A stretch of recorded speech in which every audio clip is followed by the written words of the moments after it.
हरिहराय नमः कृष्ण जादवाय नमः हराय नमः कृष्ण यादवाय नमः यादवाय माधवाय केशवाय नमः यादवाय माधवाय केशवाय नमः हरिहराय नमः कृष्ण जादवाय नमः हरिहराय नमः कृष्ण यादवाय नमः यादवाय माधवाय केशवाय नमः यादवाय माधवाय केशवाय नमः गोपाल गोविंद राम श्रीमधुसूदन गोपाल गोविंद राम श्रीमधुसूदन गिरिधरी गोपीनाथ मदन मोहन गिरिधरी गोपीनाथ मदन मोहन श्री चैतन्य नित्यानंद श्री अद्वैत सीता श्री चैतन्य नित्यानंद श्री अद्वैत गीता हरि गुरु वैष्णव भागवत गीता हरि गुरु वैष्णव भगवद गीता जय रूप सनातन भक्त रघुनाथ जय रूप सनातन भक्त रघुनाथ श्री जीव गोपाल भट्ट दास रघुनाथ श्री गोपाल भट्ट दास रघुनाथ हे छाय गोसाई चरि चरण बंधन जय गोसाई कोई चरण दास जहाँ হইতে বিঘ্ন নাশ অবিষ্ট পুরাণ হে ছয় গোসাই যার মুই তারদা ओम अज्ञानतिमिरान्धस्य ज्ञानाञ्जनशलाकया चक्षुरुन्मीलितं येन तस्मै श्रीगुरवे नमः वाञ्छाकल्पतरुभ्यश्च कृपासिन्धुभ्येव च पतितानां पावनेभ्यो वैष्णवेभ्यो नमो नमः नमो यं विष्णुपादाय कृष्णपृष्ठाय भूतले श्रीमते भक्तिसिद्धान्त सरस्वती नामिने शिवार्षभानवी देवी द्वैताय कृपाब्धये कृष्ण संबंध विज्ञान दायिने प्रभवे नमः माधुर्योज्ज्वल प्रेमार्थ श्री रूपानुग भक्तिद श्री गौर करुणा शक्ति विग्रहाय नमस्तुते नमस्ते गौरवाणी श्रीमूर्तये दीनतारिणे रूपानुग विरुद्धाप सिद्धांत धंत हारिणे नमो गौरकिशोराय साक्षात् वैराग्य मुहूर्तये विप्रलम्भर संबोधि पादाम्बुजाय ते नमो नमो भक्ति विनोदाय सच्चिदानंद नामिने गौरशक्ति स्वरूपाय रूपानुगवराय ते गौराविर्भाव भूमेस्तं निर्दिष्टा सज्जन प्रिय वैष्णव सार्वभौम श्री जगन्नाथाय ते नमो वाञ्छा कल्पतरुभ्यश्च कृपा सिन्धुभ्येव च पतितानां पावनेभ्यो वैष्णवेभ्यो नमो नमो नमो महावदान्याय कृष्ण प्रेम प्रदाय ते कृष्णाय कृष्ण चैतन्य नामने गौरतिशे नमो हे कृष्ण करुणा सिंधु दीनबंधु जगत्पते गोपीश गोपिका कांत राधा कांत नमस्तुते ओं तप्त कांचन गौरांगी राधे वृंदावनेश्वरी वृषभानुसुते देवी प्रणमामि हरिप्रिये श्रीश्याम सुंदरं कृष्णं राधालिंगित विग्रहं यशोदानंदनं नौमि श्रीगोपीजन वल्लभं जयतां सुरतो पंगोर मम मंदमतेर्गति मत्सर्वस्व पदं भोजौ राधा मदन मोहनौ दिव्यद वृंदारण्य कल्पद्रुमाध श्रीमद रत्नागार सिंहासनस्थौ श्री श्री राधा श्रील गोविंद देवौ पृष्ठालिभिः सेव्यमानौ स्मरामि सीमान रासरसारम्भि वंशीवट तटस्थित कर्षण वेणुष्वनैर् गोपीर्गोपीनाथ श्रीस्तुन श्रीकृष्ण चैतन्य प्रभु नित्यानंद श्री अद्वैत गदाधर श्रीवासादि गौर भक्तवृंद श्री नृसिंह जय जय जय नृसिंह प्रह्लादेश जय पद्मामुख पद्मभृंग नमस्ते नरसिंहाय प्रह्लादाह्लाददायिने हिरण्यकशिपुर्वक्षशिलाटङ्कनखालये वागीशा यस्य वदने लक्ष्मीर्यस्य च वक्षसि यस्यास्य हृदये संवित् तं नृसिंहमहं भजे। इतो नृसिंह परतो नृसिंह जतो जतो जामि ततो नृसिंह बहिर्नृसिंह हृदय नृसिंह नृसिंहमादिं शरणं प्रपद्ये। वृन्दायै तुलसीदेव्यै प्रियायै केशवस्य च विष्णुभक्तिप्रदे देवी सत्यवत्यै नमो नमः। नारायणं नमस्कृत्य नरं चैव नरोत्तमं देवीं सरस्वतीं व्यासं ततो जयम् उदीरयेत्। श्री श्री गुरु गौरांग गंधर्विका गिरिधारी गोपीनाथ जय श्री श्री सिस्मन महाप्रभु जय वृंदावनावनिपते जय सोम सोम मौले सनंदन सनातन नारदेभ्य गोपीश्वर ब्रज विलासी जुगांग्रि पद्मे प्रतिं प्रजाक्षनितरांग निरुपाधिकांग में कात्यायनी महामाये महाजगन्नदेश्वरी नंद गोपसुतं देवी पतिं कुरुते नमः। जय श्री श्री वृंदावन धाम की जय, वृंदावन धामवासी भक्त वृंद की जय, जय श्री श्री वृंदा देवी कुंज की जय, जय समवेत त्रिदंडीपादगण की जय, भक्त वृंद की जय। सकल के আমি যথার্থ অভিবাদন করি, সকলেই জয় যুক্ত হন। ভক্ত গোষ্ঠী সহিত গৌরাঙ্গ জয় জয়, শুনিলে চৈতন্য কথা ভক্তি লভ্য হয়।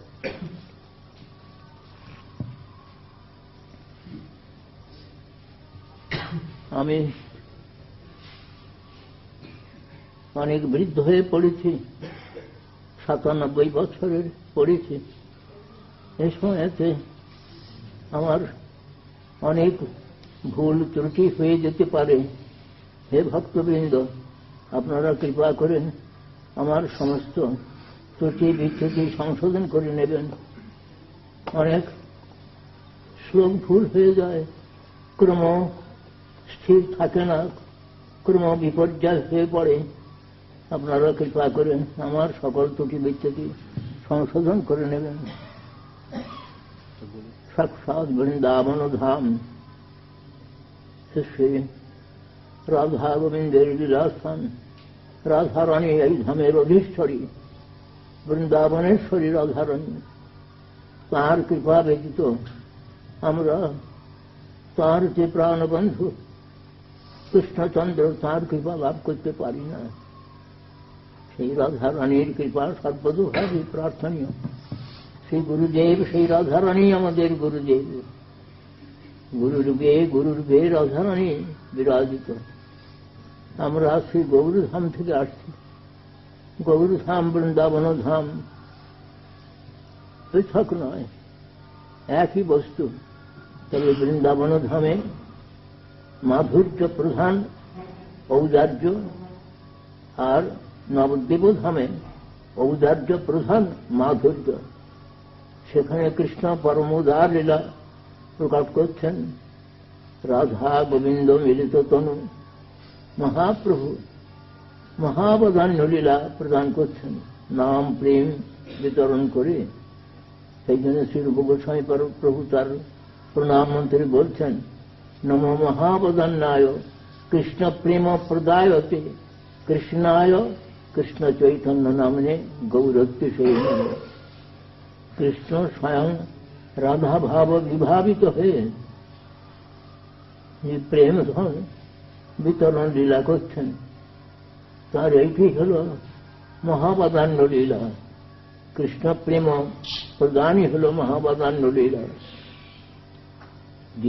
যে কৃষ্ণ প্রেম, ব্রজের যে প্রেম, যা কোনো যুগে অন্য কোনো অবতারের দ্বারা সেটা প্রদত্ত হয় নাই, বিতরিত হয় নাই। আজ স্বয়ং কৃষ্ণই রাধা ভাবকান্তি সুবলিত মহাপ্রভু শ্রী চৈতন্য রূপে সেই প্রেম প্রদান লীলা করছেন।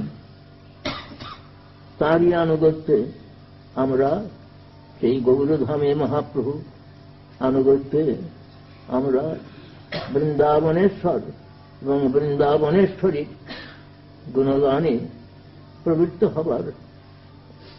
নরোত্তম ঠাকুর তিনি মহাপ্রভু প্রিয়তম। তিনি নরোত্তম ঠাকুর বলছেন, শ্রী গৌরমণ্ডল ভূমি যে বা জানে চিন্তামণি তার হয় ব্রজভূমে বাস। সেই মহাপ্রভুর শিক্ষা প্রথমে তিনি শিক্ষা প্রদান করছেন যে এই বৃন্দাবনেশ্বরী এর কৃপা কিভাবে তো পাওয়া যায়, কেন সেইটি বলছেন মহাপ্রভু। তিনি নিজে আচরণ করে শিক্ষা দিচ্ছেন। আপনি আচরি ধর্ম জীবের শিখায়, আপনি না কইলে ধর্ম শিখানো না যায়। নিজে বলছেন যে শ্রী ভগবানের নামই একমাত্র সেই রাধা গোবিন্দ সেবা প্রদানের অধিকার প্রদান করেন। নাম ও কৃপা ব্যতীত আমরা সেই রাধা গোবিন্দের কৃপা লাভে সমর্থ হতে পারব না। আর এই নাম গ্রহণ করতে হলে 10টি অপরাধ পদ্মপুরাণে বলেছেন, সেই 10টি অপরাধ শূন্য হয়ে এই নাম গ্রহণ করলে শীঘ্র শীঘ্র নামে প্রেমের উদয় হয়, নামের কৃপায় প্রেমের উদয় হয়। শ্রীমান মহাপ্রভু শ্রীমদ্ ভাগবতকে সর্বপ্রমাণ শিরোমণি বলে স্বীকার করেছেন। সেই শ্রীমদ্ ভাগবত শ্রবণের মধ্যে শ্রীমদ্ ভাগবত শ্রবণকেই সর্বশ্রেষ্ঠ বলেছেন। সেই শ্রীমদ্ ভাগবত অবলম্বনে আমি কয়েকটি কথা বলছি, আপনারা কৃপাপূর্বক শ্রবণ করুন। ভগবান বলছেন, সৃষ্টা পুরাণে বিবিধানি অজয়াত্মশক্ত্যা বৃক্ষান সরীসৃপ পশুন খগদন্দ শুকান তৈস্তৈরতুষ্ট হৃদয় পুরুষং বিধায় ব্রহ্মাবলোকধীশন মুদমাপ দেব।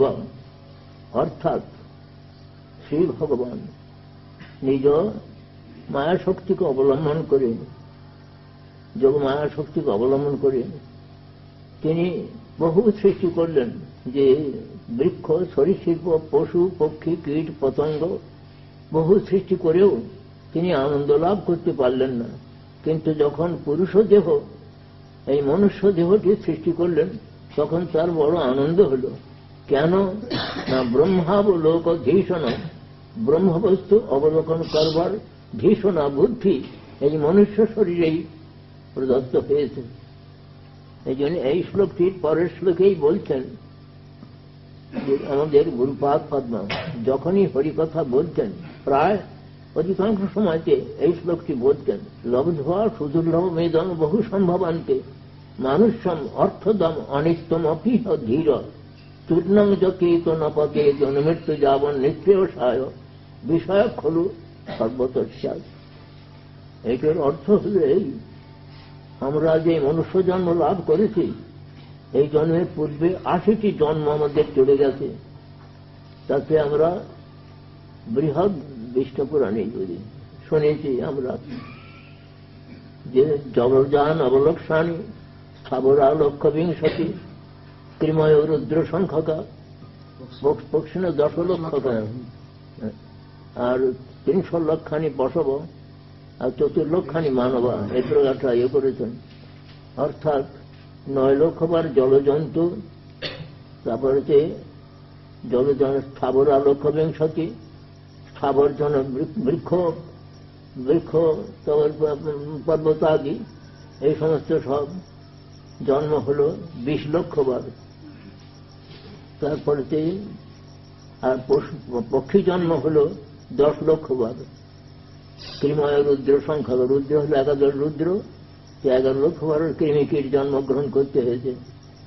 এই প্রকার হল আর 300 লক্ষানি পশব, আর 30 লক্ষবার পশু জন্ম লাভ করতে হয়েছে।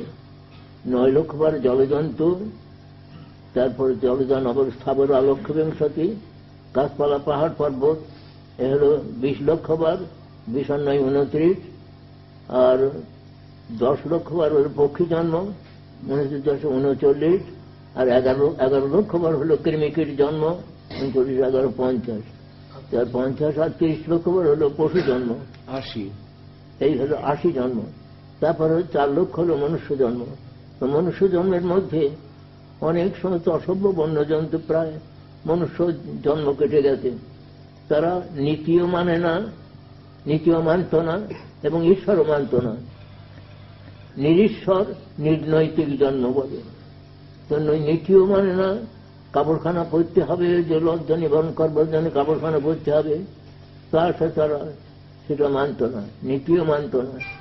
তারপরে তার ঈশ্বর মানে না। ক্রমে ক্রমে ক্রমে ক্রমে নীতি মানতে শিখল, কিন্তু ঈশ্বর মানে না। তাদের বলে নিরীশ্বর নৈতিক। আবার যখন নীতিও মানতে লাগলো, ঈশ্বর মানতে লাগলো, তখন থেকে মনুষ্য জীবনের প্রকৃত সৌন্দর্য আরম্ভ হল। তবে কতক আবার কর্ম মানে, কত জ্ঞান মানে, কত যোগ মানে, কিন্তু হরিভক্তি বড়ই সুদুর্লভ। সেইটি বিশেষভাবে আমাদের চিন্তার বিষয়। এই সুদুর্লভ মনুষ্য জন্ম লাভ করে আমরা যে আবার পরবর্তী সময়েতে আবার এই মনুষ্য জন্ম লাভ করতে পারব, তার কোনো নিশ্চয়তা, গ্যারান্টি কেউ জান নাই। শাস্ত্রে কর্মানুযায়ী আমাদের বিভিন্ন জনি লাভ করতে হয়। ডারউইন বলে একজন ছিলেন, তিনি বলছেন ইভলিউশন থিওরির কথা, ক্রমবিকাশবাদ। কিন্তু এখন আবার সেটা বদলে গেছে। এখন সকলে বুঝেছেন কর্মানুযায়ী মনুষ্য জীবন থেকেও অধঃপতন হয়, কীটপতঙ্গ জন্ম হয়, বিষ্ঠার কৃমি কীট হয়ে জন্মগ্রহণ করতে হয়, যদি ভগবানের আদেশ মতন না চলা যায়। এইবার যাই জন্যই বলছেন এই সুদুর্লভ মনুষ্য জন্ম লাভ করে, এই মনুষ্য জন্মই আবার পরমার্থপ্রদ। অন্য কোন জন্মে আমরা পরমার্থ লাভ করতে পারি না। পরমার্থ মানে হল পরম প্রয়োজন। পরম প্রয়োজন যে কৃষ্ণ প্রেম, সেটা আমরা অন্য কোন জন্মে লাভ করতে পারি না। একমাত্র মনুষ্য জন্মই পরমার্থপ্রদ। কিন্তু এই জন্মটি ক্ষণভঙ্গ, পদ্মপত্র স্থিত নিরবধ। এই জন্য যারা প্রকৃত বুদ্ধিমান, ধীর, বিচক্ষণ, বুদ্ধিমান, তারা তাদের চিন্তাধারা হয় এই প্রকার, যেহেতু এই মনুষ্য জন্মই পরমার্থপ্রদ, সুতরাং তূর্ণং যথেত ন পতেত মৃত্যু যাবন নিঃশ্রেয়সায় বিষয় খলু সর্বদস্যাৎ। জড় বিষয়, রূপ, রস, শব্দ, গন্ধ, স্পর্শ, এটা জড় বিষয় বলে। এই জড় বিষয়, পাঁচটি জড় বিষয় সব জন্মেই এটা ভোগ করা যেতে পারে।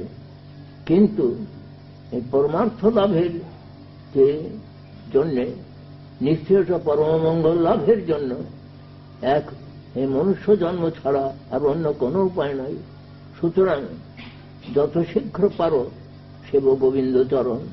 এই জন্য বলছেন তূর্ণং যথেত, কাল মাত্র বিলম্ব না করে পরমার্থ লাভের জন্য যত্নবান হও, পরম প্রয়োজন লাভের জন্য যত্নবান হও। এই জন্যে আমাদের মনুষ্য জীবনটি কখনো হেলায় নষ্ট করা উচিত নয়। যারা বুদ্ধিমান ব্যক্তি তারা এই বিচারটি করেন যে কাল মাত্র বিলম্ব না করে আমরা পরমার্থ লাভের জন্য যত্নবান হব। আমাদের দেশের থেকে বিলাতে তারা সমস্ত বড় বড় বৈজ্ঞানিক রয়েছেন, সকলেই আমাদের দেশের লোক। সে তাদের কাছে বিজ্ঞান অনুসরণ করতে যায়, নানা প্রকার বৈজ্ঞানিক বিচার তারা গ্রহণ করতে যায়। কিন্তু পরমার্থ বিজ্ঞানটি হল আমাদের যে প্রয়োজন, সেইটি আমাদের বিশেষভাবে অনুভব করা দরকার। সকল দেশেরই এটা হচ্ছে প্রয়োজন। দেখুন, এই আমাদের যে হস্তপদাদ ইন্দ্রিয় ভগবান দিয়েছেন, একটা জিনিস আছে, সেটা যদি এখান থেকে উঠে যায় তাহলে এসব মৃত সব হয়ে যায়, এর কোনো ক্ষমতা থাকে না। কিন্তু সেই আত্মার বিচারটি কি, সে আমরা বৈজ্ঞানিকদের মধ্যে সেই বিচারটা আমরা বিচার করতে দেখি না। তারা সমস্ত সব করছেন, সবই করছেন বটে, কিন্তু আত্মার বৃত্তিটা কি সেই বিষয়টাই আমাদের যে মহাপ্রভু নিজজন, ভগবানের নিজজনগণ, তারাই ব্যাসসুকাদি মহাজনগণ সেই বিচারটা আমাদের প্রদান করেছেন যে আত্মার ফাংশনটা কি। অন্যান্য ইন্দ্রিয় যার যে থাকলে অন্যান্য ইন্দ্রিয়ের বল থাকে, বল বুদ্ধি প্রভৃতি যা কিছু বলুন সমস্ত সব থাকে, সেই জিনিসটা না হলে কোনো কিছু কোনো কাজের হয় না। সেই জিনিসটার সম্বন্ধে বিশেষভাবে আমাদের কি আলোচনা করা কর্তব্য নয়, এইটাই আমাদের বিশেষ বিচার। এই আত্মার বৃত্তি সম্বন্ধে আমাদের মহাজনগণ তারা যে সমস্ত কথা বলছেন সেই সমস্ত আমাদের পুনঃ পুনঃ আলোচ্য বিষয়। সেইটি আমাদের যে পরম ধর্ম, এই কথাটা এই শ্রীমদ্ ভাগবতে বলছেন। শ্রীমদ্ ভাগবত প্রথমে বলছেন ধর্মটি হলেন প্রচ্ছুত কৈতব পরম ধর্ম শ্রীমদ্ ভাগবতে নির্মিত হয়েছে। প্রচ্ছুত মানে প্রকৃষ্টরূপে উদ্ধৃত তিরস্কৃত হইয়াছে, কৈতব কপটতা যাহা হইতে আমরা গত পর্বে বলেছিলাম। এই পরম ধর্মটি শ্রীমদ্ ভাগবতে নিরূপিত হয়েছে, তাতে কোনো কপটতা, আত্মবঞ্চনা, পরবঞ্চনা এ সমস্ত সব নাই। কপটতা হল বলেছেন আমাদের কবিরাজ গোস্বামীর কথা আমি বলেছিলাম, সেটা অজ্ঞানতম, অজ্ঞান অন্ধকার, সেইটি হল কৈতব কপটতা। কৃষ্ণ আর কৃষ্ণ ভক্তি ছাড়া অন্য যা কিছু কামনা বাসনা সেইগুলো কপটতার মধ্যে সবই। সেই জন্য আমরা আত্মেন্দ্রিয় প্রতিগঞ্ছা ও কৃষ্ণেন্দ্রিয় প্রতিগঞ্ছা এই দুটোর দৃষ্টি কবিরাজ গোস্বামীর আনুগত্যে আমরা প্রদর্শন করেছিলাম। আমাদের শাস্ত্রকে বলেছেন যে আহার ও নিদ্রা ভয়মৈথুনঞ্চ সামান্যমে তৎ পশুবীর নরানাং ধর্মহি তেষাং অধিক বিশেষ ধর্মেণ হীনা পশুবীর সমানা। তার অর্থ হল এই আহার, নিদ্রা, ভয় এবং সন্তান জন্ম, সন্তান উৎপাদন আদি, এটা পশু পক্ষী কীট পতঙ্গ এবং মনুষ্য সকলেরই আছে। এই চারটে নিয়ে মনুষ্য গর্ব করতে পারেন না আমরা পশুর দিকের মধ্যে শ্রেষ্ঠ, পশু হচ্ছে শ্রেষ্ঠ আমরা, এই সকলের মধ্যে আছে। ধর্মই হল বৈশিষ্ট্য, হল ধর্ম নিয়ে। সেই ধর্মহীন মানব পশু অপেক্ষা অধম। শ্রীমদ্ ভাগবত এই সেই পরম ধর্মের কথা বলেছেন।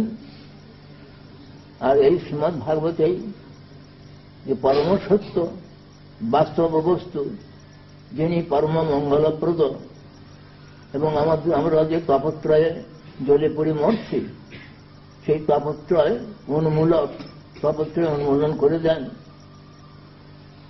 এইটি শ্রীমদ্ ভাগবতে বিশেষভাবে বর্ণিত হয়েছে। আর বলছেন এই শ্রীমদ্ ভাগবত প্রথমে নারায়ণ মুনি তিনি চতুর্শ্লোকী আকারে এই শ্রীমদ্ ভাগবত বলেছিলেন। সেইটি ব্যাসদেব 18,000 শ্লোকে বিস্তৃত করে বর্ণন করেছেন।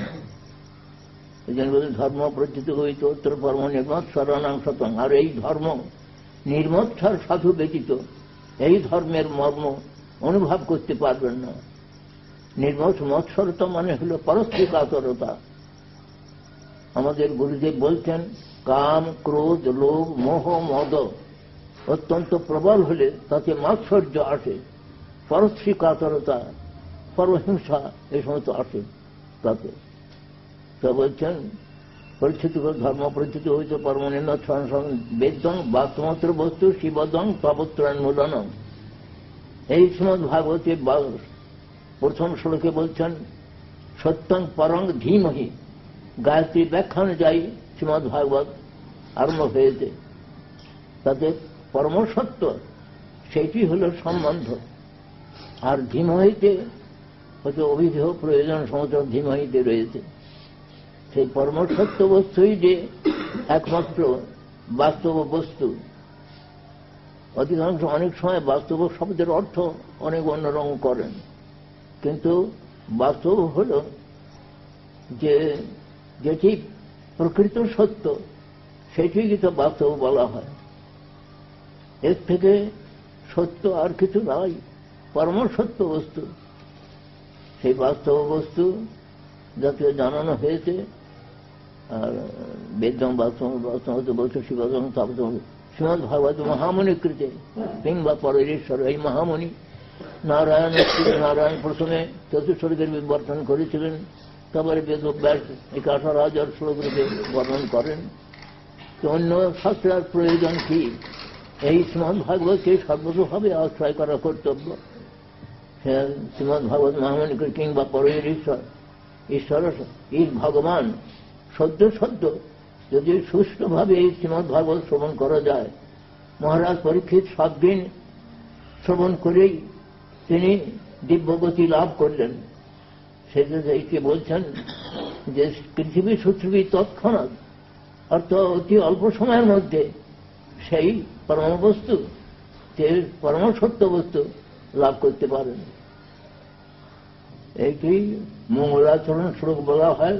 প্রথম হল নমস্কার শ্লোকে পরম সত্য আমরা ধ্যান করি। ধ্যানকারীর বহুত্ব, মানে পরম সত্য এক অদ্বিতীয় বস্তু, তিনি স্বতঃসিদ্ধ জ্ঞানময় বলেছেন। সেই সত্যটাই হল পরম সত্য বস্তুই হল বাস্তব বস্তু। সেই বাস্তব বস্তুই হলেন কৃষ্ণ। তিনি সর্বেশ্বরেশ্বর, তিনি হলেন বাস্তব বস্তু। তার আরাধনাতেই পরম মঙ্গল লাভ হয়। যেন শিবদ তিনি মঙ্গলপ্রদ বললেন। আর সেইটি আমাদের তাপত্রয়ের যে আধ্যাত্মিক, আদি ভৌতিক, আদি দৈবিক, এই যে তাপত্রয়, এর মূল পর্যন্ত উৎপাটন করে দেন। এই বাস্তব বস্তুর আরাধনাতেই তাপত্রয়ের মূল উৎপাটিত হয়ে যায়। এই আরাধনার আভাসেতেই হয়ে যায়। আরাধনাতে সাক্ষাৎ পরম প্রয়োজন প্রেম লাভ হয়।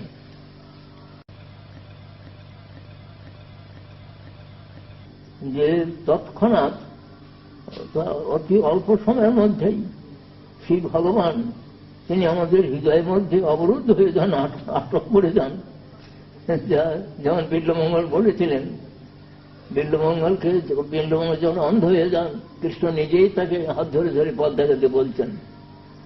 তা বিল্বমঙ্গল আবার মাঝে মাঝে মাঝে মাঝে কৃষ্ণ তিনি আবার তাকে এমনি ছেড়ে দিতেন।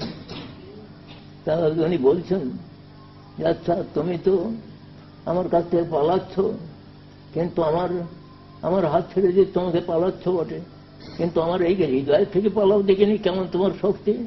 তিনি হৃদয়ে এমন করে আরো অবরুদ্ধ করে রেখেছেন, সেখান থেকে পালানোর উপায় নাই। কিসে অবরুদ্ধ করা যায় না? ভক্তির একটি একটা ডেফিনেশন রয়েছে, একটা সূত্র রয়েছে। বলছেন ভক্তি হলেন 6 প্রকারের ক্লেশগ্নি শুভদা, সুদুর্লভা, মুখ্য লঘুচাকৃত, আর সান্দ্রানন্দ বিশেষ আত্মা, শ্রীকৃষ্ণাকর্ষিণী চষা। রাধারানীর হাদিনী শক্তির অংশ হলেন ভক্তি দেবী। সেই ভক্তি দেবী হলেন শ্রীকৃষ্ণাকর্ষিণী। কৃষ্ণ হলেন সর্বাকর্ষক, আবার কৃষ্ণকেও আকর্ষণ করেন সেই ভক্তি দেবী। তারই শক্তি, ভগবানের শক্তি তাকে আকর্ষণ, শ্রীকৃষ্ণ আকর্ষণী চষা। তাই বিল্বমঙ্গল বলেছিলেন, বিল্বমঙ্গল তো সেই ভক্তি বলে ভগবানকে হৃদয়ে অবরুদ্ধ করে রেখেছেন। তাই বলছেন যে তুমি আমার হাত ছেড়ে দিয়ে পালাতে বটে, কিন্তু আমার এখান থেকে হৃদয় থেকে পালাও দেখিনি কেমন তোমার শক্তি। অর্থাৎ ভক্তের এটা ভগবানের প্রতি যে তার প্রেমের একটি প্রেম বিলাসের একটি অপূর্ব মাধুর্য সম্বন্ধে কথা। এটা এই শ্রীমদ ভাগবতের প্রথমেই মঙ্গলাচরণ শ্লোকে প্রথমে নমস্কার, তবে বস্তু নির্দেশ করলেন। এই বস্তু এই প্রকারিত: কৃষির ভূবাচক শব্দ নষ্ট নির্বৃত্তিবাচক তয়ৈকং পরম ব্রহ্ম কৃষ্ণ ইত্যপি ধীয়তে। কৃষ ধাতু আকর্ষক সত্যবাচক, মহা সেই ওকে কি বলে চুম্বক, মহাচুম্বক একটি সেই যেমন আকর্ষণ করে নেয়, লোহাকে আকর্ষণ করে নেয়, তাই বলছেন যে কৃষির ভূবাচক আকর্ষণ সত্তাবাচক, আর ন কৃষ্ণ ন নির্বৃতি, নির্বৃতি হল পরমানন্দ, পরমানন্দ বাচক নির্বৃতি। তয়ের ঐক্যম কৃষ্ণ, এটা ঐক্য হল কৃষ্ণ শব্দ। কৃষ্ণ সকলকেই আকর্ষণ করেন, আকর্ষণ করে তাকে পরমানন্দ প্রদান, তিনি আনন্দময়, তিনি সকলকে আকর্ষণ করে পরমানন্দ প্রদান করেন। সেই কৃষ্ণকেও পাওয়ার হলো কৃষ্ণই দিয়েছেন লাদিনীর দ্বারা। কৃষ্ণ লাদিনী করায় কৃষ্ণের রস আস্বাদন, লাদিনীর দ্বারা কৃষ্ণ করেন ভক্তকে পোষণ। এই কৃষ্ণ হলেন পরম ব্রহ্ম। উপনিষদও বলছেন রস বৈষব রসং সেবায়ং লব্ধ্বা আনন্দী ভবতি এষ জীবান আনন্দয়াতি, এষা হি এবং আনন্দয়াতি। বলছেন রস হল আনন্দময়, কৃষ্ণ হলেন আনন্দময় বস্তু। রস বৈষব, সেই ভগবান তিনি হলেন আনন্দময়। সেই আনন্দময় তিনি যে আনন্দ প্রদান করেন, সেই আনন্দ লাভ করে রস বৈষব রসং হি এবং অয়ং আমার জীবাত্মা, তিনি আনন্দী হতে পারেন। যেমন ধন লাভ করে ধনী হয়, সেই প্রকার কৃষ্ণ প্রদত্ত যে আনন্দ, সেই আনন্দ লাভ করে জীব আনন্দী হতে পারেন এবং হয়ে তিনি আবার অন্যকেও আনন্দ দান করতে পারেন। কৃষ্ণ যেমন নিজে আনন্দ আস্বাদন করেন, অন্যকেও আনন্দের হাদিনীর দ্বারা আনন্দ দিচ্ছেন, তেমনি ভক্ত তিনি নিজে আনন্দ লাভ করে, প্রেমানন্দ লাভ করে তেমন অন্যকেও সেই প্রেমানন্দ দিতে পারেন। এখন আপনাদের প্রশ্ন হতে পারে যে স্বয়ং আনন্দময় কৃষ্ণ তিনি, তা আমরা তার তথ্য তিনি সকলকে আকর্ষণ করেন, কিন্তু আমরা তো আকৃষ্ট হতে পারি না, পাচ্ছি না। কেন এত নাম করছে, এত করছে? অনেকেই আমরা বলে থাকি এই প্রকারকে। এক একজনে লক্ষাধিক নাম করছেন।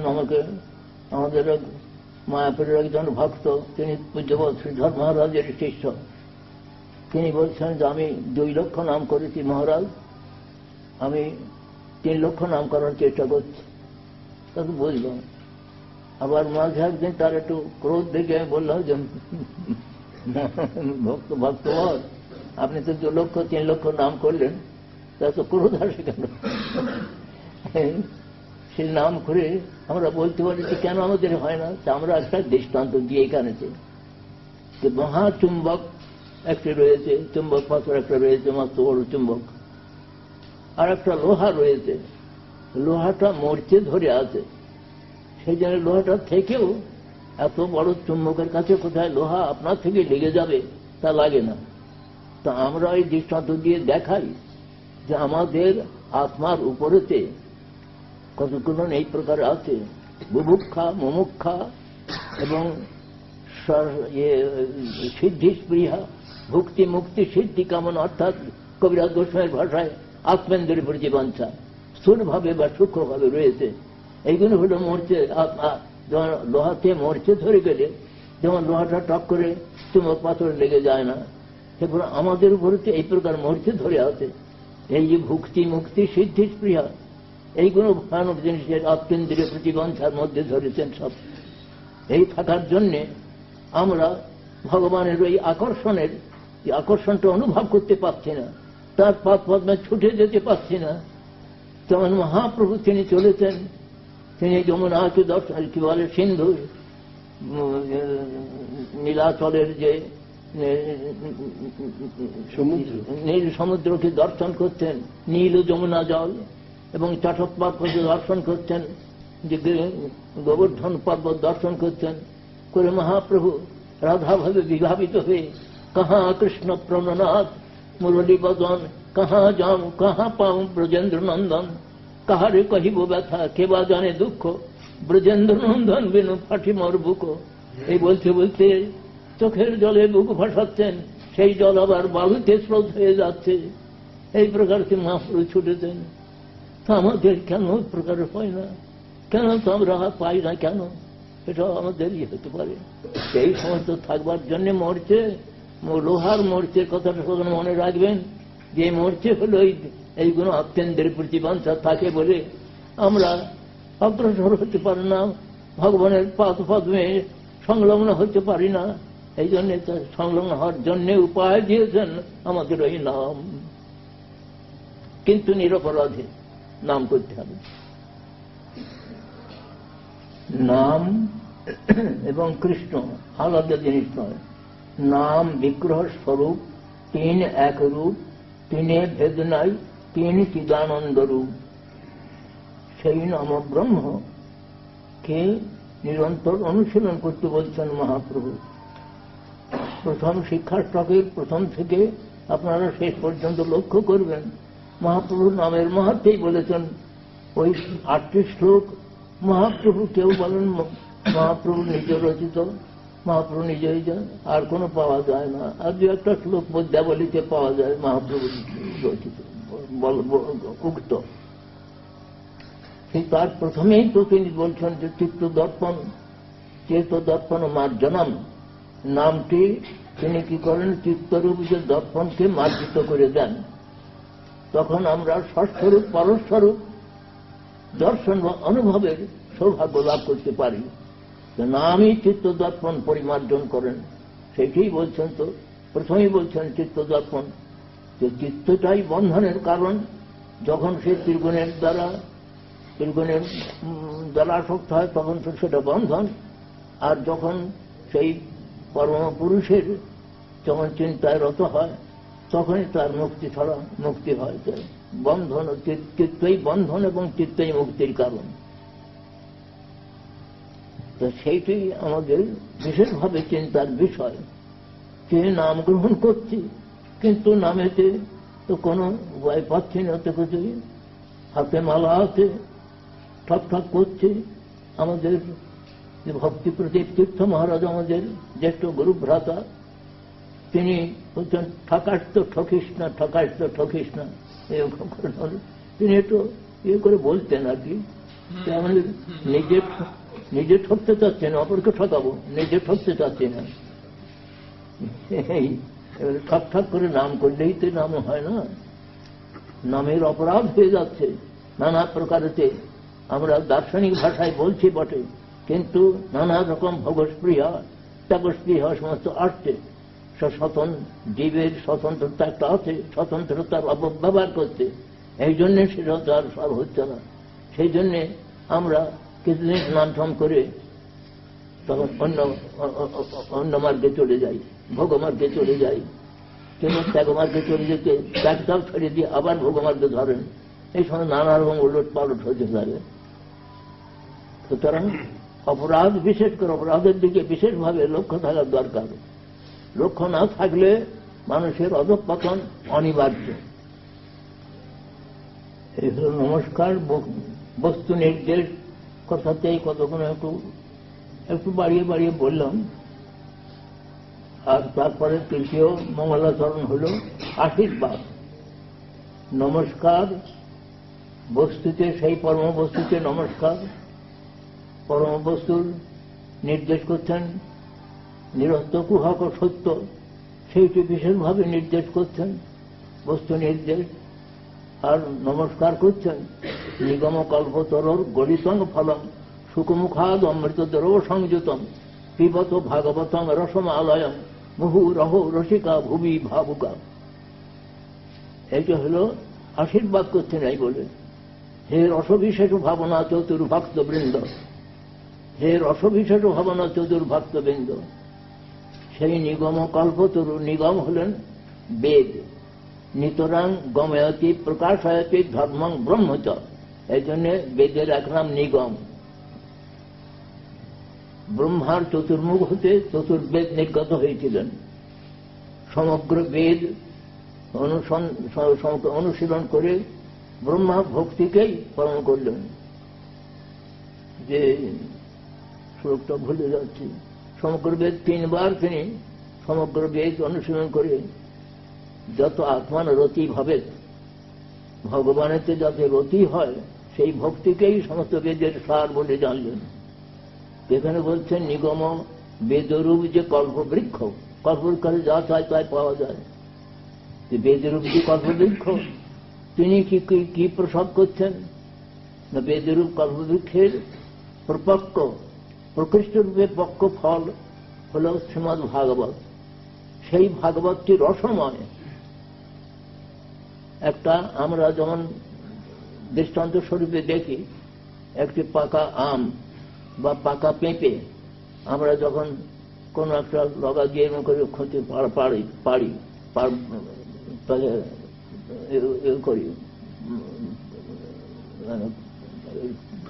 আমটা পেড়ে ফেরি, আমি বলতে পারছি না, আমটা যখন পারি তখন সেটা পড়ে গিয়ে ফেটে ছাতু নাতু হয়ে যায়, তার আটি খোসা সব বাদ দিতে হয়। কিন্তু এক অদ্ভুত ফল, যে রসময় ফল, অখণ্ড রসময় ফল, এটা কেউ তাকে ওইরকম খুঁটিয়ে রগা টগা দিয়ে পারে নাই। সে নিজে আপনার শতক পতিত হচ্ছেন রসময়, কিন্তু অখণ্ড রূপে পতিত হচ্ছেন। আবার যখন পতিত হন শুকমুখামৃত দ্রব্য সংযুক্ত হয়ে, কথিত আছে শুকপক্ষী যে ফলটি খায় সে খুব মিষ্ট ফল। সেই মিষ্ট ফল শুকমুখামৃত দ্রব্য সংযুক্ত, সুখের মুখামৃত অমৃত দ্রব্য সংযুক্ত যে ফলটি, রসময় ফলটি অখণ্ড রূপে অবতীর্ণ হচ্ছেন, শতক পতিত হচ্ছেন, কেউ তাদের জোর করে পারছে না, তিনি নিজে পতিত হচ্ছেন। নিগম কল্পতরর গলিতং ফলং সুখমুখামৃত দ্রব্য সংযুতং পিবত। হে রসভীষ ভাবনা চতুর্ভক্তবৃন্দ, তোমরা রসময় ফল ভাগবত নামক যে রসময় ফল তোমরা নিরন্তর পান করো, একেবারে লয় পর্যন্ত। লয় একটা অর্থ হল আলয়, আলয় হল মুক্তিকে বেপিয়া, একটা আলয়, লয়কে বেপিয়া, মুক্তিকে বেপিয়া, অর্থাৎ মুক্তির পরেও ওই মুক্ত করে এই উপাস্যমানম একটা অর্থ। আবার লয় একটা প্রেমের অবস্থা আছে, একটা লয় প্রেমেতে সেই অবস্থা যখন এসে উপস্থিত হয় তখন আর বাহ্য জ্ঞান কিছু থাকে না, সেই অবস্থা তো পানযোগ্য। তাই বলছেন, ওহে রসভীষণ ভাবনা চতুর্ভক্তবৃন্দ, তোমরা এই নিগম কল্পতরুর যে প্রপক্ষ ফল, যাহা শত আপনার হইতে যেটি অবতীর্ণ হয়েছেন, অখণ্ড রূপে রসময় রূপে আবৃত হয়েছেন, তোমরা এই ফলকে নিরন্তর পান করো। মুহুরহ রসিকা ভূমি ভাবুকা। রসভীষ ভাবনা, রসভীষের ভাবনা চতুর না হলে হবে না। রসটি হল অপ্রাকৃত রস। এই রসটা জড়রস হল, জড়রসটাকে অতিক্রম করে ব্যতিক্ত ভাবনাবর্তম, জড় চিন্তা সত্যকে অতিক্রম করে ব্যতিক্ত ভাবনার যার চমৎকার ভারভ, যে চমৎকার পরিপূর্ণ যে ভূমিকা, শুদ্ধ সত্য ভূমিকা আছে, সেখানে এই অপ্রাকৃত রসটি আস্বাদনের বিষয় হয়। কিন্তু জড়রস থাকবে, জড়রসও থাকবে, আর অপ্রাকৃত রসকে আস্বাদন করব, তা হয় না বাবা। বলছেন ব্যতিক্ত ভাবনাবার্ত যার চমৎকার ভারভ, হৃদয় সত্য জলে বাড়ান সদাতে রসমত, সেইটি হল অপ্রাকৃত রস। সেই অপ্রাকৃত রস, তার মধ্যে কোন ওই সমস্ত প্রাকৃত রসভোগাদি এর মধ্যে থাকবে না। সেই অপ্রাকৃত রস সাধন করতে হলে সেই শুদ্ধ সত্যময় হৃদয় চাই। হৃদয়টা শুদ্ধ সত্য কি করে হয় সেটাই বলছেন। অবিস্মৃতি কৃষ্ণ পদারবিন্দয় ক্ষীণোত্তমত্রাণে চা সংতনতি সত্য শুদ্ধি পরমাত্ম ভক্তি জ্ঞানঞ্চ বিজ্ঞান বিরাগ যুক্তম। কৃষ্ণ পদ্মের অবিস্মৃতি, অবিস্মৃতি কৃষ্ণ পদারবিন্দয় ক্ষীণোত্তমত্রাণে, সেই অবিস্মৃতি হল নমিনেটিভ। কৃষ্ণপাদ পদের অবিস্মৃতির অর্থাৎ কৃষ্ণপাদ পদের স্মরণ, নামাদি নাম কীর্তন মুখে স্মরণ, শ্রবণ কীর্তন আদি মুখে স্মরণ। তাতে কি হবে না, সেই কৃষ্ণপাদ পদের অবিস্মৃতি কি করে না, সংতনতি, মঙ্গল বিস্তার করেন, এবং অভদ্র যত সমস্ত অমঙ্গল, যা কিছু ভুক্তি মুক্তি সিদ্ধিবাঞ্ছা প্রভৃতি যা কিছু অমঙ্গল দূর করে দেন। নামই আমাদের সমস্ত সব অনর্থ, নাম গ্রহণ করতে করতে সব অনর্থ দূরীভূত হয়ে যায়। অবিস্মৃতি কৃষ্ণ পদারবিন্দয় অভদ্রাণী চ সন্তনতি, অভদ্র সমূহ দূর করে দিয়ে মঙ্গল বিস্তার করেন। আর কি করেন না, চ সন্তনতি সপ্তস্র শুদ্ধি, অন্তঃকরণ শুদ্ধ করে দেন। অন্তঃকরণ নামই আমাদের অন্তঃকরণে যে সমস্ত ভক্তি মুক্তি সিদ্ধি এবং প্রবৃত্তি আছে সমস্ত অন্তঃকরণ শুদ্ধ করে দেন। সত্যস্য শুদ্ধি পরমাত্মা ভক্তি, ভগবানের যে ভক্তি আত্মা নিত্যাবৃত্তি সেইটা উন্মেষিত করে দেন পরমাত্মা ভক্তি। জ্ঞানঞ্চ বিজ্ঞান বিরাগযুক্ত, বিজ্ঞান হলো অনুভূতি সহিত যে জ্ঞান, তার নাম হল বিজ্ঞান, এবং বিরক্তি জনিত যে জ্ঞান সেটি উদ্ভাবন করেন। জ্ঞানঞ্চ বিজ্ঞান বিরাগযুক্ত যে জ্ঞান সেটি প্রদান করেন। আমাদের শ্রী চৈতন্য ভাগবত রচয়িতা, তিনি নিজেকে পরিচয় দিয়েছেন নিত্যানন্দ প্রভুর শেষ ভৃত্য বলে। সেই বৃন্দাবন দাস ঠাকুর তিনি লিখছেন যে চারি বেদ দধি ভাগবত নবনীত, মথিলেন শুক খাইলেন পরীক্ষিত। চারি বেদকে দধির সঙ্গে তুলনা দিচ্ছেন। চারি বেদ রূপ দধি মন্থন করলেন সুখদেব গোস্বামী, মন্থন করে নবনীত পেলেন, ভাগবত হলেন নবনীত। অর্থাৎ সমস্ত ভাগবত হলেন সমস্ত গ্রন্থের, যেমন বেদ হলেন সকলের মূল, বেদ সকল সিদ্ধ বস্তু, বেদ সাক্ষাৎ ভগবান, বেদ নারায়ণ স্বয়ং, সাক্ষাৎ নারায়ণ ভগবান তিনি বেদ রূপে আবির্ভূত। বেদ অপৌরুষীয়, কোন পুরুষ রচিত নন। সেই বেদের বেদরূপ যে নিগম কল্পতরু, বেদরূপ যে কল্পতরু কল্পবৃক্ষ, তার প্রপক্ষ ফল শ্রীমদ্ ভাগবত। এই প্রকার যে তাতে কোন প্রকার আর মলিনতা কিছু প্রকার নাই। তিনি অমল প্রমাণ স্বরূপ, তিনি আবির্ভূত হলেন। দধি মন্থন করে যেমন নবনীত পাওয়া যায়, এই বেদরূপ দধি মন্থন করে সেই প্রকারতে সুখদেব নবনীত স্বরূপ যে শ্রীমদ্ ভাগবত রসামৃত তো মহারাজ পরীক্ষিতকে পান করালেন। আবার সেই সুখ পরীক্ষিত সংবাদ শ্রবণ করে সুখমুখে পরীক্ষণ করে উগ্রসভা সুত নৈমিষারণ্যে তিনি 60,000 সৌনকাদি ঋষিকে সেই ভাগবতামৃত বিতরণ করলেন। সেই ভাগবতামৃতই গুরু পরম্পরা ক্রমেতে আমাদের কাছে আসছে। আমরা সেই অমৃতের পাত্র হয়েও আমরা অমৃত থেকে বঞ্চিত হয়ে যাচ্ছি। যাতে সেই অমৃত আস্বাদন করতে পারি তার জন্য আমাদের গুরু বৈষ্ণবের কৃপা বিশেষভাবে অন্বেষণ। স্বর্গের দেবতারা তাদের অমৃতের বিনিময়ে যখন বদ্রীনারায়ণ ক্ষেত্রেতে সনক সনাতন চতুষ্ষণ যখন সনত কুমার তিনি যখন ভাগবত ব্যাখ্যা করেন, সেই সময় ভক্তি দেবী তিনি বৃন্দাবনে বৃদ্ধা হয়ে গেছিলেন। এখানে একেবারে খুব ষোড়শী যুবতী রূপ ধারণ করলেন ভক্তি দেবী। তার জ্ঞান বৈরাগ্য এই পুত্রদ্বয় যারা সব বৃন্দাবনে একেবারে বৃদ্ধ হয়েছিল না, বৃন্দাবনে ভুল হতো, বৃন্দাবনে ভক্তি দেবী তিনি ষোড়শী যুবতী, তাদের জ্ঞান বৈরাগ্যের মাতা। কিন্তু তার দুটি ছেলে জ্ঞান বৈরাগ্য তারা আবার বুড়ো হয়ে গেছিল।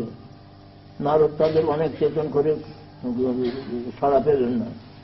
তারপরে চেতন করবার জন্য তিনি এলেন। এখানে সনাতনের মুখে নারদ ভক্তি ভাগবত শ্রবণ করতেন। সেই ভাগবত শ্রবণ করে ভক্তি দেবী এবং তার ছেলে সমস্ত তারা যুবক যুবতী রূপ ধারণ করলেন। সেই সময় দেবতারা এসেছেন তাদের স্বর্গের অমৃতের বিনিময়ে এই ভাগবত অমৃত দান করতে। তারা বলছেন না, এই অমৃত ভাগবত স্বর্গের অমৃতের সঙ্গে তার তুলনা হতে পারে না, আমরা এই ভাগবত অমৃত তোমরা পাবে না। তো ভাগবত অমৃত দেশে দেবতারা তাঁদের বিচার নিয়ে তারা এই ভাগবত অমৃত আস্বাদন করবার যোগ্যতা লাভ করতে পারেন না। আবার আমাদের স্কন্দ পুরাণেই কথা হবে শরীর মধুর মথুর মেতন মঙ্গলং মঙ্গলানাং সকল নিগমবল্লী সৎফলং চিৎ স্বরূপম।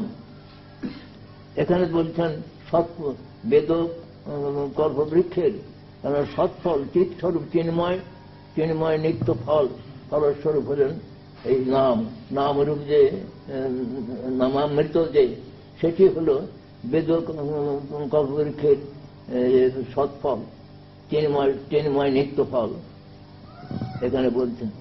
নামকেই মধুর মধুর মেতন মঙ্গলং, সমস্ত মঙ্গলেরও মঙ্গল স্বরূপ। মধুর হতেও মধুর, তথা হতে মধুর, মধুর মধুর ক্রমেতে মধুর হইতে মধুরতর, ক্রমেই মাধুর্য, যত গ্রহণ করা যাবে ততই মাধুর্য। আমরা সেই মাধুর্য আস্বাদন করতে পারি না, কিন্তু এই নামে যে মাধুর্য রয়েছে, মধুরং মধুর মেতন মঙ্গলং মঙ্গলানাং, সমস্ত মঙ্গলের মঙ্গল স্বরূপ। সকল নিগম বল্লী, সমস্ত বেদরূপ কল্পলতিকার, বেদরূপ কল্পলতিকার চিন্ময় সে নিত্য ফলস্বরূপ। এই শ্রীমদ ভাগবত কে বলে শ্রীনাম, নাম ব্রহ্ম। বেদকল্পতরুর এটি বেদকল্পলতিকার নিত্য ফলস্বরূপ হলেন নাম। এই নাম একবার যদি গ্রহণ করা যায়, শ্রদ্ধা সহকারে হোক, আর হেলাতে, হেলা মানে হলো হয়তো কথা বলতে বলতে হরে কৃষ্ণ বলে উঠলাম, বা হাই তুলতে তুলতে হরে কৃষ্ণ বলে উঠলাম, এই করে বলে, কিন্তু নিন্দা সূচক নয়। তাতে কি হয়, শ্রদ্ধা হেলা বা হইব নরমাত্র, তারা নরমাত্রকে এই কৃষ্ণ নাম উদ্ধার করে দেন, এতে দৃঢ় বিশ্বাস চাই।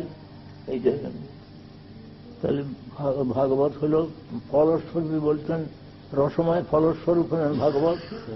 আবার এখানেও বলছেন সেই শ্রীমদ ভাগবতের নামের মহিমাও তো প্রথম থেকে শেষ পর্যন্ত প্রচুর পরিমাণে বলেছেন। আবার শেষে সর্বশেষ শ্লোকটি হল নাম সংকীর্তন যশ সর্ব পাপ প্রণাশনম প্রণাম দুঃখ সমানস্তং নমামি হরিং পরম।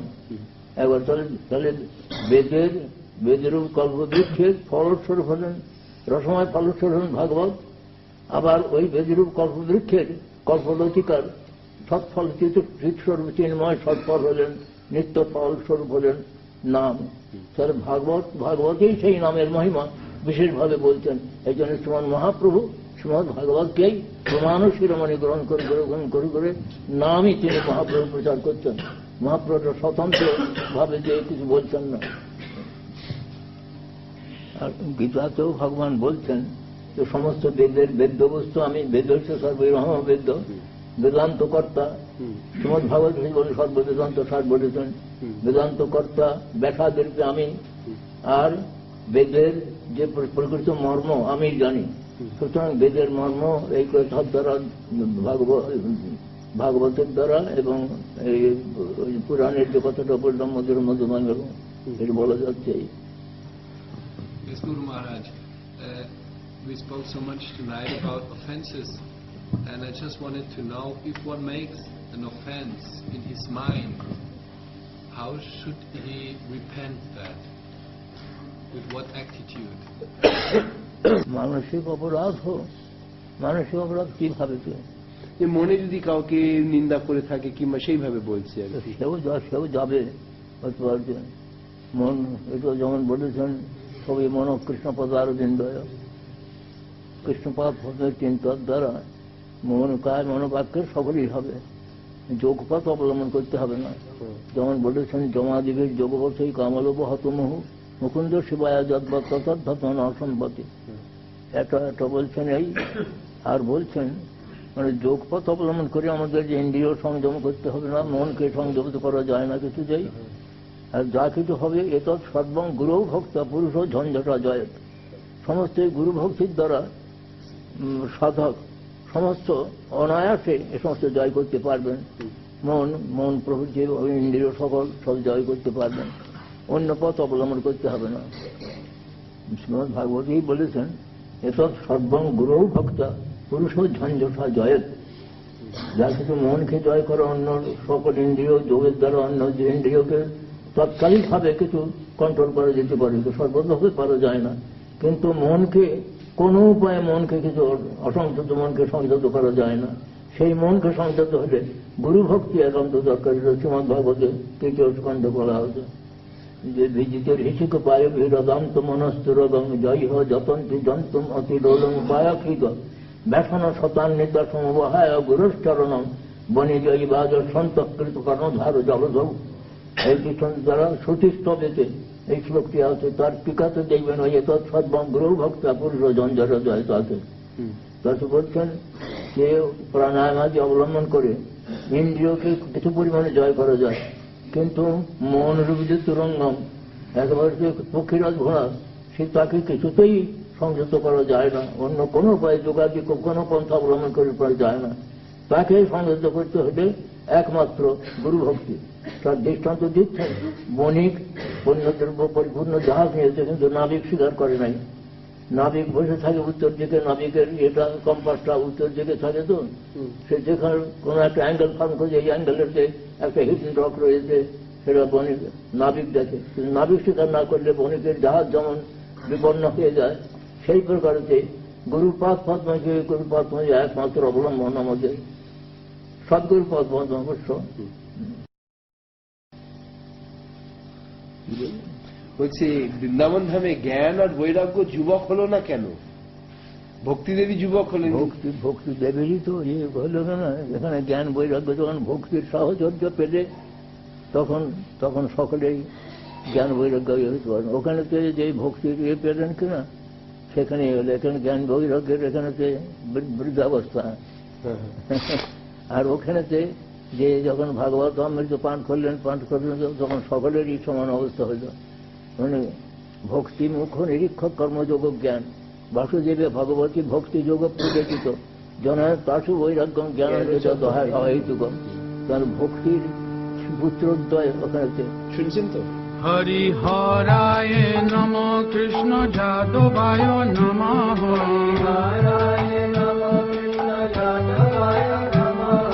যাদবায় মাধবায় কেশবায় নমঃ,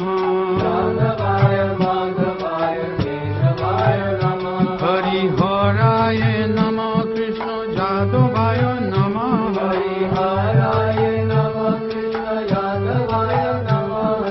যাদবায় মাধবায় কেশবায় নমঃ,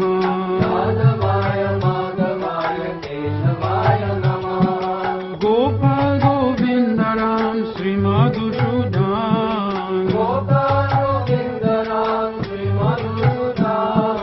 গিরিধারী গোপীনাথ মদন মোহন, শ্রী চৈতন্য নিত্যানন্দ শ্রী অদ্বৈত সীতা,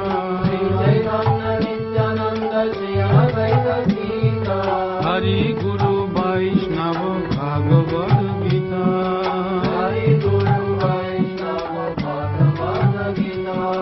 জয় রূপ সনাতন ভট্ট রঘুনাথ, শ্রীজি ভগোপাল ভট্ট দাস রঘুনাথ,